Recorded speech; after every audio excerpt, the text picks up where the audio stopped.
What's going on, everyone? This is Kevin here, coming at you with my AT&T Maestro Plus review. So let's get started. Now, the AT&T Maestro Plus is a pretty recent budget phone being offered by AT&T Prepaid. Now, I did buy this phone for just $89 at Walmart, and I will be linking to that in the video description.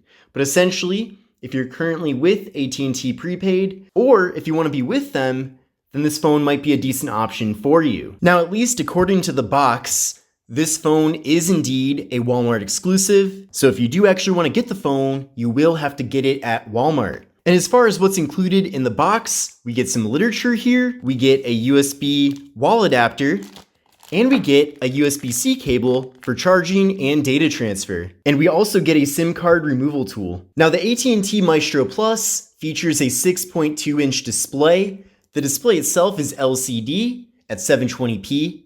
We're getting a PPI here of 271, and we're getting a 19:9 aspect ratio. So in general, a pretty nice design here with the phone. You probably have already noticed though that we do have a bit of a thicker bottom bezel, and we also have a notch up top. Now in that notch is a 5-megapixel front-facing camera, and stay tuned for later on in the video as I'll be showing you a variety of different photo and video samples from the device itself. Now with the AT&T Maestro Plus, we're getting 32 gigabytes of internal storage, and we're also getting microSD card expansion. Now out of those 32 gigabytes of storage, the actual operating system itself does take up nearly 9 gigabytes, so certainly prepare for that. But again, that is one of the benefits of having microSD card expansion, because you are at least able to expand that storage to offload some of your photo and video content. Now with this device, there is no wireless charging, but we do have a fingerprint sensor on the back of the phone. So let's give that a try right now.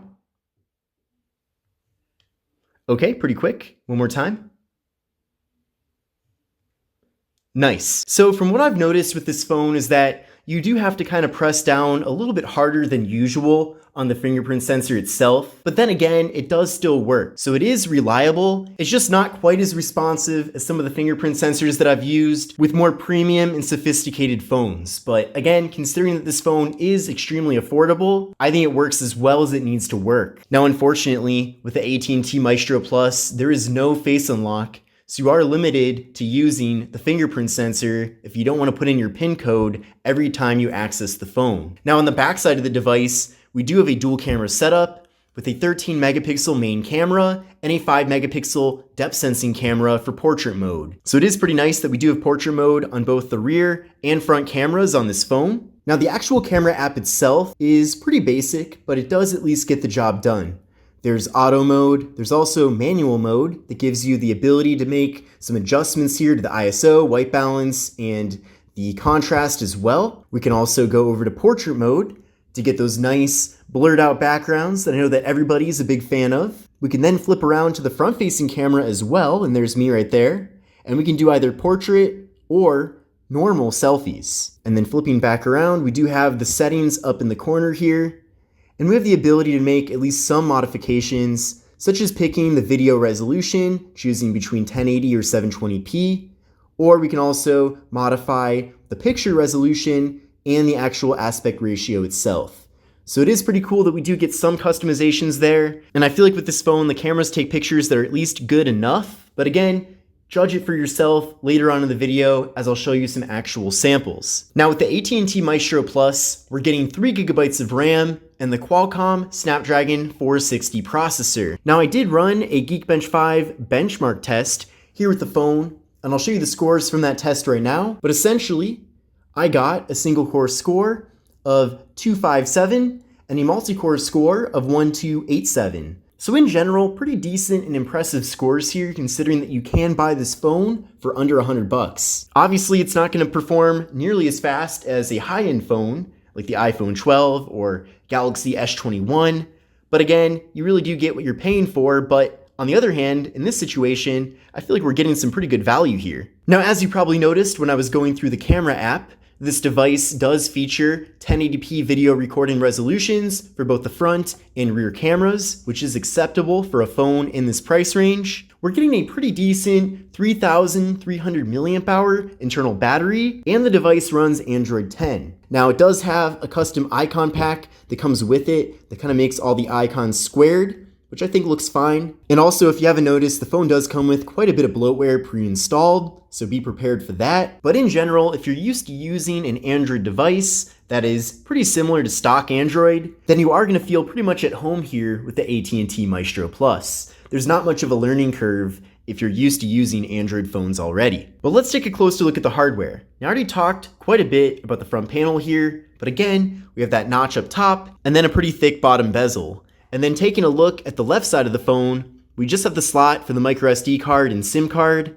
Then on the right side of the phone, we have the power button, volume down and volume up. Then up top here, we have the noise canceling microphone and 3.5mm headphone jack. And then on the bottom of the phone, we have the microphone, USB-C port for charging and data transfer, and we have the speaker. And then on the back of the phone, we have the fingerprint sensor, flash, and camera module. And then also, we do have the AT&T logo here. So as you've probably noticed already, this phone does pick up quite a few fingerprints. That is due to it having a glossy back, so I'm not necessarily the biggest fan of that. I suppose when you do clean all the fingerprints off, the back of the phone does look nice, but even after using the phone for a little bit, it does pick up a lot of fingerprints, so be prepared for that. Now in general, I feel like the photo and video quality is adequate with this device. Obviously, a lot of that does come down to personal preference and what you expect from a phone in this price range, but again, for a phone that is being offered at under $100, I really barely expect anything. So the fact that this phone does take photos that are decently usable and videos as well is certainly a good thing to see. I guess the biggest question that you might want to consider is whether or not the camera quality from the actual device itself is an upgrade from your current phone. But that's not really a question that I can answer because I don't know what phone you're currently using. So I'm really curious to know what you think about the photo and video quality from the phone.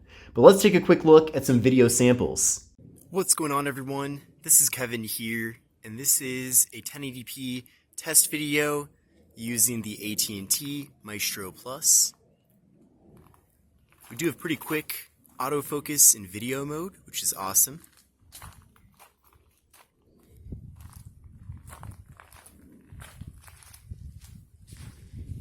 Definitely curious to know what you think about both the video and audio quality from this phone.